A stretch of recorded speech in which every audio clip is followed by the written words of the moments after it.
প্রথমে বিপিএল, এরপর IPL draft শেষ হয়েছে। তবে পাকিস্তান সুপার লিগের ড্রাফটের জন্য দিন তারিখ ঠিক করেছে পিসিবি। চলতি মাসের 13 তারিখে শুরু হবে এবারের পাকিস্তান সুপার লিগের প্লেয়ার ড্রাফট।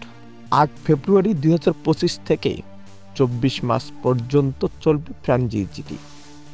তবে ড্রাফটের আগেই প্রতিটি দল ধরে রাখার সুযোগ পাবে যে কোনো 8 জন ক্রিকেটারদের।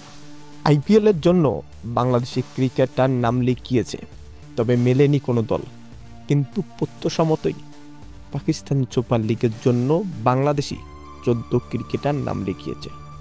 সৌম্য সরকার, লিটন দাস, রিশাদ হোসেন, মেহেদি মিরাজ, সাকিব আল হাসান, শেখ মেহেদি, হাসান মাহমুদ, তাওহিদ হৃদয়, তানজিদ সাকিব, মোস্তাফিজুর রহমান, তাসকিন আহমেদ, শরীফুল ইসলাম।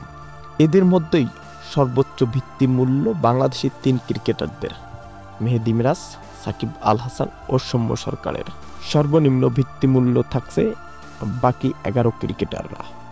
উল্লেখ্য যে পাকিস্তান সুপার লিগ মাতাতে এর আগেই বাংলাদেশি ক্রিকেটারদের মধ্যে শুধু সাকিব আল হাসান খেলেছেন।